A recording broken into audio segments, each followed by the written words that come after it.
Geroak baieztatuko digu zeintzuk izango diren turismo gastronomiko arloko gaitasunak, zeintzuk adituek eta langileek izango dituzten premiak ere, baina horretarako trebetasun eta potentzial horiek identifikatu beharrean gaude. ¿Cuáles serán las competencias del futuro y cómo lograr que los principales agentes del turismo gastronómico remen en una misma dirección, mejorando la calidad de la formación y también del empleo?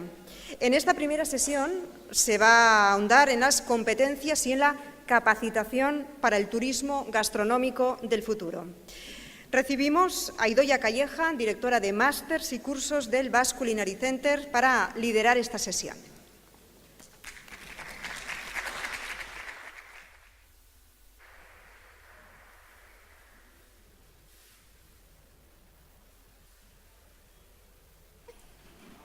¿No? Ahora sí. Bueno, buenas tardes a todos. Es un placer estar aquí. Vamos a hablar efectivamente sobre las futuras competencias y necesidades educativas en el turismo gastronómico, y para ello voy a llamar a los colaboradores que me acompañarán en esta sesión. J.P. McCannon, él es el director culinario de Eat Galway, del grupo Eat Galway de restaurantes en Irlanda. Por favor, un aplauso para él.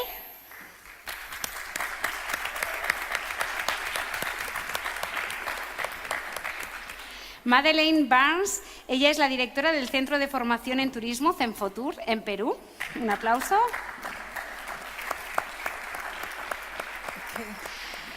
Marcelo Barsuglia es el secretario de la Federación Empresarial Hotelera Gastronómica de la República Argentina, así que un aplauso también para él, por favor. Y por último contamos con Olga Strieska-Gina, que ella es directora del Departamento de Empleabilidad de la Organización Internacional del Trabajo. Un aplauso para ella. Buenas tardes a todos, ¿cómo estáis? Bueno, pues como tenemos como 30 minutos aproximadamente, vamos a entrar de lleno en las preguntas que tenemos que debatir. La primera pregunta me gustaría hacérsela a Olga, como directora de la Organización Internacional del equipo de empleabilidad de la Organización Internacional del Trabajo. Y quería preguntarte, Olga, con los cambios que se están produciendo en el mercado de trabajo, tanto los cambios en tecnología como la globalización, como la inmigración, ¿qué competencias van a necesitar los trabajadores específicamente, ¿no? Si podemos hablar del turismo en el futuro, ¿no? ¿Cuáles son esos drivers y cuáles son esas megatendencias, Olga? Cuéntanos. Thank you very much, Idoia. Before coming here, actually, I had this discussion with organizers. I said, look, usually when we need to know from a certain sector what skills are needed there, we come and ask businesses. And here you want me to come and tell businesses what skills they will be needed. So I've been learning tremendously a lot. And I'm not really coming from inside the sector. So from the... In general, it doesn't matter. About the gastronomic tourism, I think as much as I can tell is that I'm really a devoted customer. But from more sort of broadly speaking, mega trends, as we call them, or global drivers of change, of course, what is in the interest for the ILO is the situation in employment. And currently, in the world, we still have, even though in recent couple of years, the situation improved when it comes to unemployment a little bit, but we still have around 174 million people unemployed. And especially young people, so the unemployment rate for young people is 3 times higher than for adults. Women as well, they are much more inclined to be unemployed. Informality, the rate of informality, around 60% of the whole work is actually in an informal sector, which means that the working conditions there are not optimal. It's lower wages, it's really a lot of insecurity. So for us, the interest of talking about the sector of tourism is its potential contribution. And what I learned actually from my colleagues who work in the tourism sector in the ILO, they say that 1 in 10 jobs globally come from the tourism sector. And if we count all jobs which are actually in the value chain of tourism, that's a much larger proportion. So that's why the link to the Sustainable Development Agenda, of course, is very important for us for quantity of jobs as well as quality of jobs. And for us, developing the sector of tourism is basically also a question of productive transformation, of diversification of the economy. So we have been discussing in recent years, targeting this year actually when the ILO turns 100 years old, what are the global drivers of change for the future? Because we didn't want to look only into the past, we wanted to look also into the future. So, of course, everybody speaks about technology and the penetration of the digital content in all sectors. And the gastronomy, tourism, or tourism sector in general, of course, is one of those sectors where digitalization happens.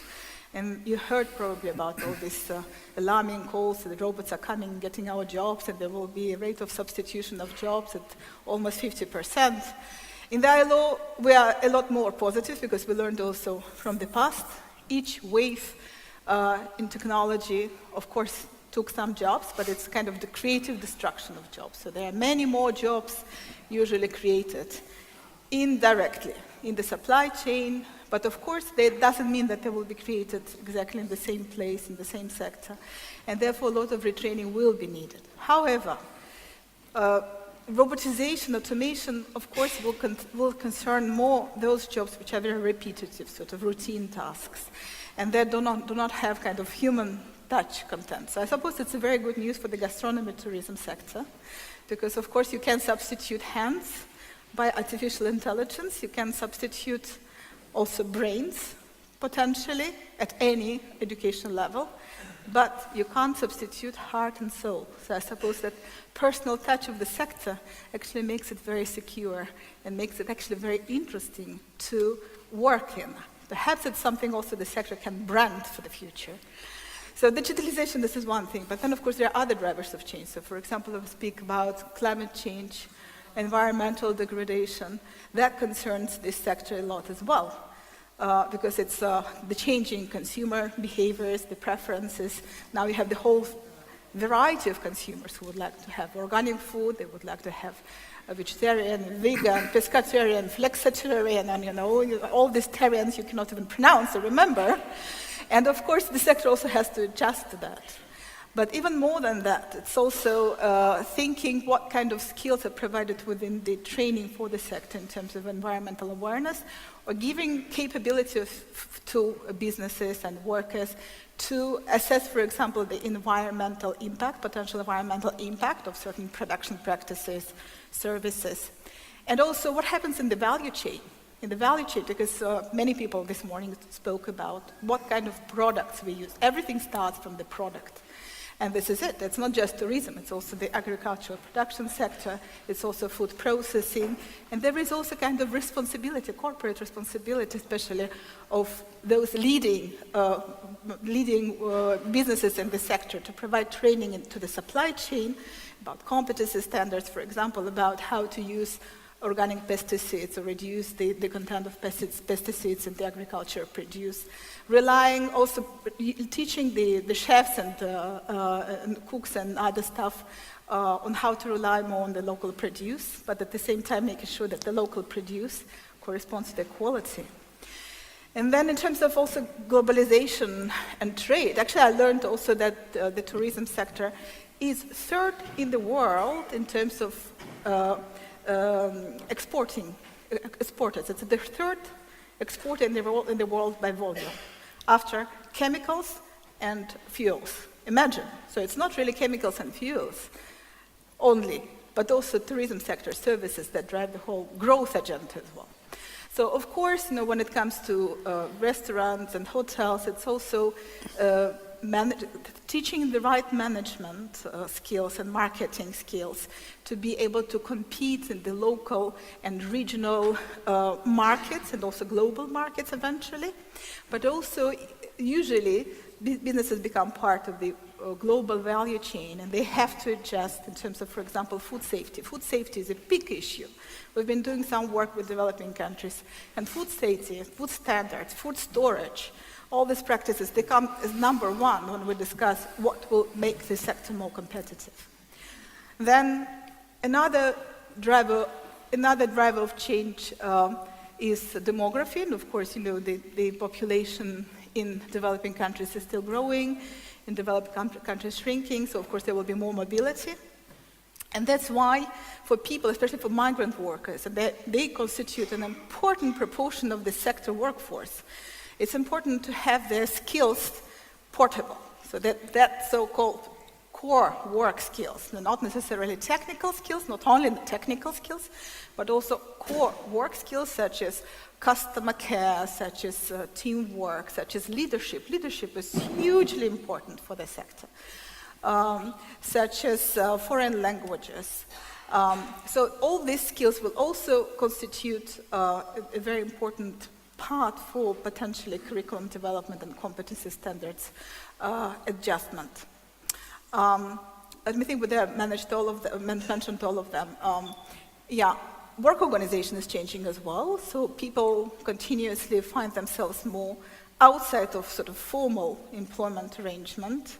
So it's not really employer-worker traditional type of relationship where employers were also providing a lot of training.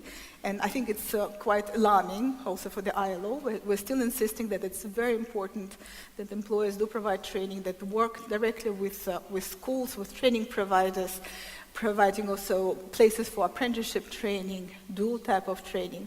But at the same time, we need to find a solution for individuals who are on kind of temporary short-term contracts or even gig economy workers, those people who are actually based on a platform or are hired through hiring agencies. So that's why what becomes important also that they have access to training and they have access to funding as individuals. And perhaps also, it also concerns other questions such as having access to protection there, the employment security and also social protection for these workers, so that they have the flexibility of withdrawing for some time from work and engaging themselves into training. And also having a counseling and guidance system so that they also can benefit from consulting also where to get training, what type of training, matching function between jobs and skills. So it's really a complex issue which comes out, if you just discuss simple drivers of change and looking at what happens actually in the tourism sector. Muchísimas gracias, Olga, por darnos esa perspectiva general sobre las megatendencias para los trabajadores en el futuro, ¿no? Hablábamos del impacto en el medio ambiente, hablábamos del respeto al producto, del conocimiento de toda la cadena.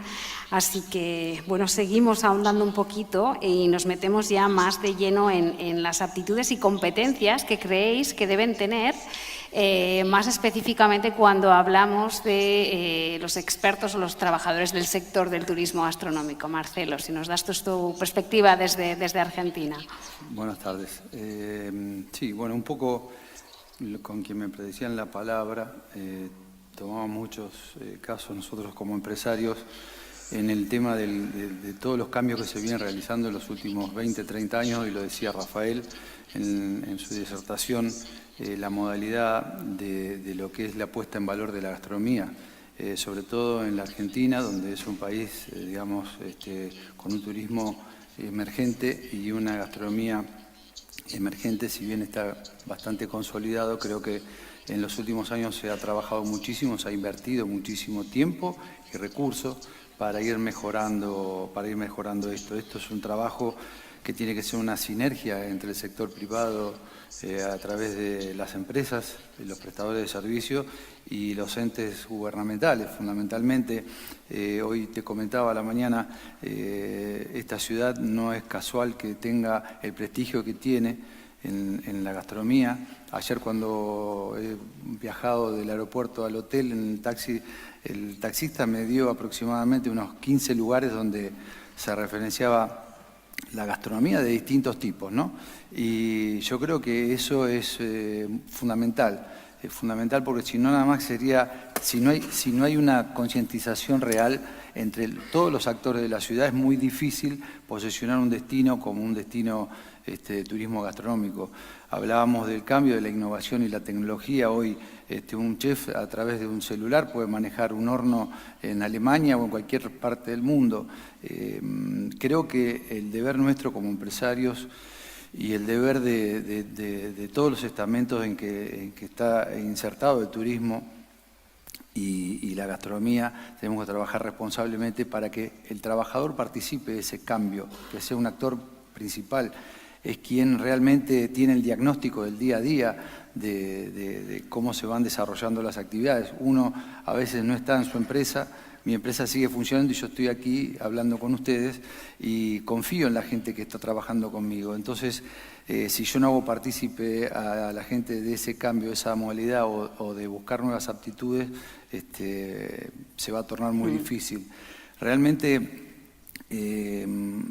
mi federación es una federación que tiene 72 años de vida y viene trabajando desde hace muchísimos años en esto de incorporar a la gastronomía al turismo, ¿no? O sea, que algo que antes iba por caminos separados, hoy está fuertemente ligado. También en la hotelería sucede lo mismo. Antes el restaurante del hotel o el bar que tenía el hotel estaba nada más que referido para dar el desayuno y sin embargo hoy las grandes cadenas de hoteles y los hoteles importantes tienen grandes restaurantes Sí. Seguramente antes no veíamos a un chef como parte de esa cadena de valor del turismo gastronómico, ¿no? Lo veíamos exclusivamente vinculado con la gastronomía, pero no tanto con el turismo, ¿no? Y esa dimensión está cambiando, por lo tanto, cuando hablamos de expertos en turismo gastronómico, estamos teniendo una visión muy amplia de muchos profesionales, ¿no? No solamente de alguien específicamente, ¿no? Sino gente que puede trabajar desde las organizaciones, desde el gobierno, en el desarrollo de la demanda y luego dentro de la empresa privada los perfiles, ¿no? Y las habilidades que ha de tener alguien que trabaja en turismo gastronómico. Esa perspectiva es como muy amplia, ¿no? ¿Qué habilidades y qué competencias, ¿no? que creéis que debe de tener, ¿no? Que debemos de trabajar para atender, ¿no? Tanto a la parte local como al turismo? Sinceramente creo que digamos, cada destino tiene un traje a medida, sería, ¿no? De cómo trabajar. O sea, no puede ser para todos algo exactamente igual, porque no todos tienen la misma capacidad en cuanto a lo que el producto turístico como destino tiene. Hay lugares que son bellísimos.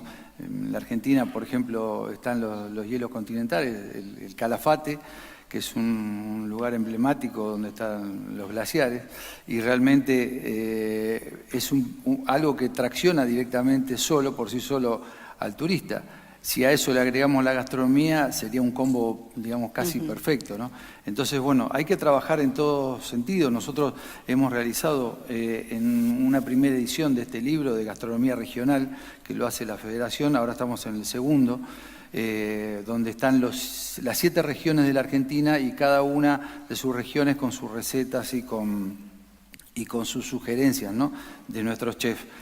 En la segunda edición estamos trabajando sobre los productos de segunda línea, que hacen que la gastronomía, la regional, sea bien diferenciada y bien direccionada a un lugar. ¿Por qué? Porque en determinados lugares se encuentra una materia prima que en otros no. Entonces, ese segundo nivel de producto es el que le da la dirección a la receta para la región que corresponde.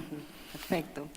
Hablando un poco del conocimiento en lo local y bueno, hablando del proyecto que tiene JP McCannon en Galway, en Ireland, tú que trabajas con un público, me contabas antes, ¿no? Que un 80% de tus clientes son americanos y que, bueno, que vivís en una zona donde trabajáis con muchos inmigrantes. ¿Cuáles realmente son las habilidades y las competencias que tiene que tener una persona que trabaja, ¿no? En el entorno del turismo gastronómico? I think the training is very broad, and it's very difficult, I suppose, to pinpoint, because I think at the same time you need government agencies who are going to put structures in place and help tourists see what is there. Then you're going to have the farmers, who are generally, in my experience, young farmers who want to open up their business to an experience of different tourists, to show them where the food comes from. And then you have, I suppose, in our case, we have 3 different restaurants, And as you said, 40 of our staff are not from Ireland. In our Michelin star restaurant, most of the customers are American. And so for me, the skill set that is needed it's a very variable skill set, but a lot of it is learned on the ground. I think local knowledge is very, very important. And you were talking about the taxi driver.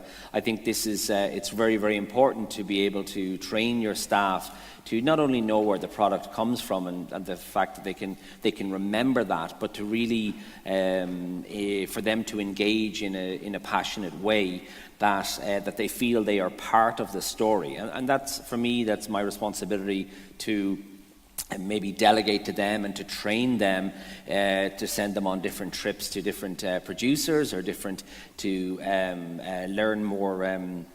I suppose work on their skill set. If it's in wine, to take more qualifications. If it's in food, to constantly learn, because the process doesn't just stop when you're in the restaurant. So people are always learning. Tourism is always changing. But I do think that we have.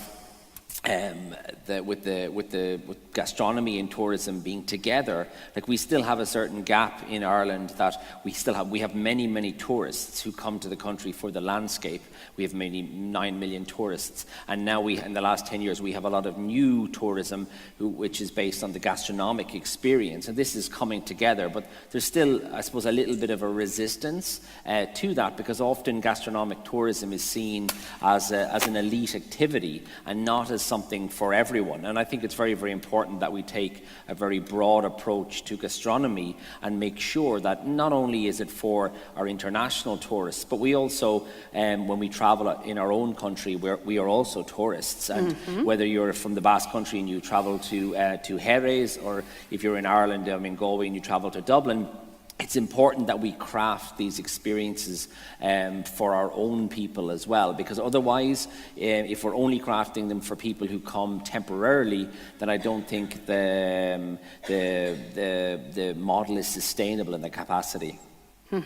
Muchas gracias.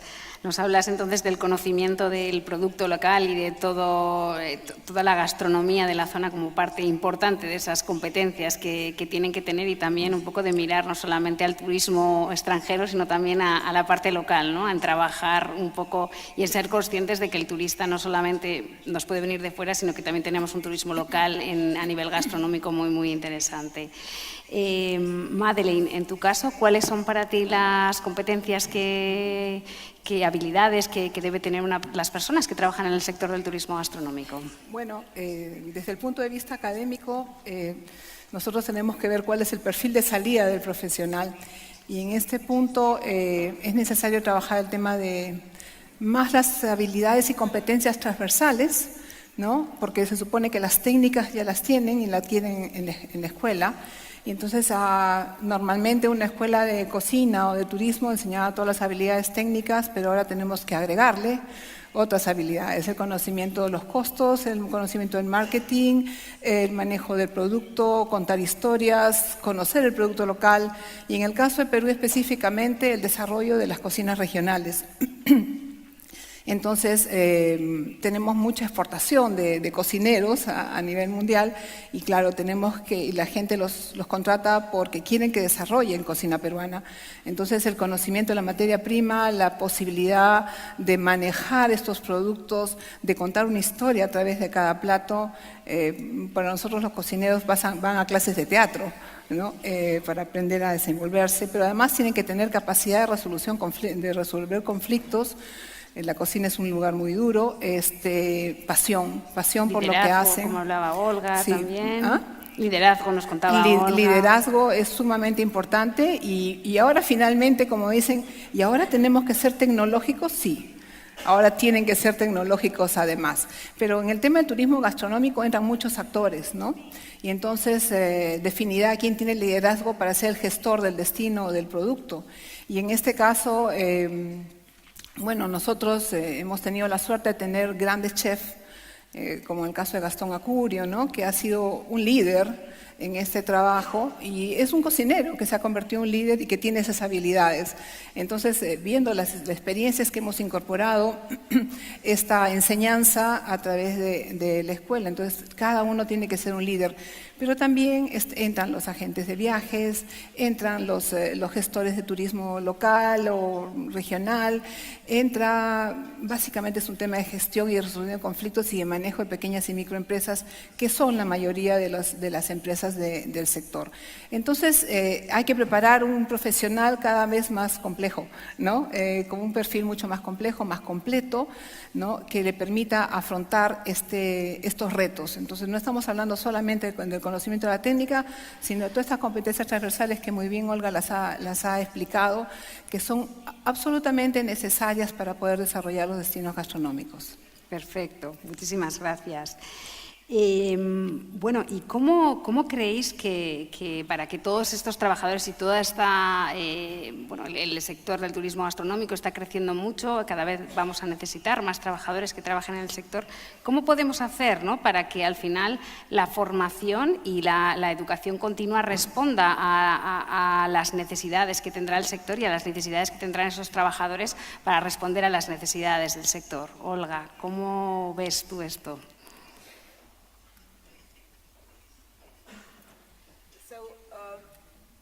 ILO, as I said, we tried to look a little bit into the future. So in the last several years, the ILO established a high-level global commission on future work to discuss these different drivers of change and how they influence the situation on the labor market, because of course our concern is the lack of equity.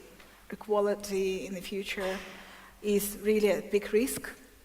And also because the employment relationships are deteriorating. It's also, we felt that we need to revisit the social contract. Do we still speak about the same kind of arrangement we used to, employers, workers, governments? So that's why the Global Commission has worked under the leadership of two heads of states. And they came up with a report discussing all these drivers of change and what will be actually the effect on the labor markets, world of work in general. And they basically position reinvigorating social contract on 3 pillars. The first one is building capability. So they recognize that actually the first pillar is investing in people, in skills, and then also investing in work-related labor market institutions and in quantity and quality of work itself. So these are 3 pillars. And when we speak about investing in capabilities, they actually spoke about the guarantee of learning. You know, we are used to a completely different context, and we already are accustomed to the initial education, compulsory education as a guarantee. But the concept of learning as a guarantee, as a right to learning, this is something new. It was actually already mentioned on paper in one of UNESCO resolutions, but never implemented. So now we're discussing how this can be implemented. And of course, you know, if people have to go through all these multiple adjustments and multiple transitions, also in the sector of the gastronomy tourism, they need to upskill and reskill throughout life. There is a shortage of skills. It's difficult to attract young people. But maybe later in their life, they may make this choice to come and work in the sector. Or maybe they came to the sector, they have worked in the sector, they have developed a lot of skills, learning by doing, but they don't have their skill recognized. So that's why lifelong learning, this is something what the ILO now proposes, speaking about lifelong learning, that would apply to all ages during the career of people, so that they can have access to training and also access to funding, which should come not only from government, not only from employers, but perhaps a combination of public and private funding, and a combination also which then results also in governance mechanisms, this combination of public and private, so that individuals also have access to retraining opportunities. Now, we work with developing countries, and we know that there is a huge shortage. It's not only a question of access, but there's also a shortage of training courses for the gastronomy tourism in particular. And sometimes it's also a choice of employees. They prefer actually to employ low-skilled people. rather than already a person who has quite advanced skills in technical skills, because sometimes they say it's a false start, their skills are not good enough and they still need to invest. Sometimes it's a business behavior and they prefer to pay lower wages as well, which is probably not really optimal. But not probably, definitely not optimal. But on the other hand, the system should allow people to get access to continuous training throughout their life, irrespective of their level of education. And this, of course, the most efficient way is to provide in collaboration between training providers and businesses. So now we work also on the quality apprenticeship approach in the ILO. And one of the new things that there is, it used to apply only to vocational training, sort of upper secondary level of education. Now we see increasingly there is a trend also for higher levels of education, which also applies to bachelor degrees in the sector. And while in Europe these courses are quite developed, but in developing countries it's not the case. And a lot has to be done in the investment into this area. And reflected also in governance mechanisms for the sector. So, for example, such governance mechanisms as sexual skills councils that provide some platform for the discussion of those businesses in the gastronomy, tourism, and training providers about exactly the subject we're discussing now, which skills, which technical skills, which transferable core skills will be needed, how to adapt curriculum, and also they co-fund that together. And then apart from that, there are, of course, it's a very broad area. You will have to provide upskilling and reskilling opportunities for people throughout their life. You also have to have teachers who would be able to do that, who would be able also to benefit from new opportunities of digitalization and provide ed-tech courses. And also the system of recognition of skills. There are a lot of people who are actually skilled in the sector, but they don't have a paper, they're not certified. Claro, claro. Ok, Olga. Hablamos de acceso a la formación para todas las edades, por supuesto, y para todas las personas.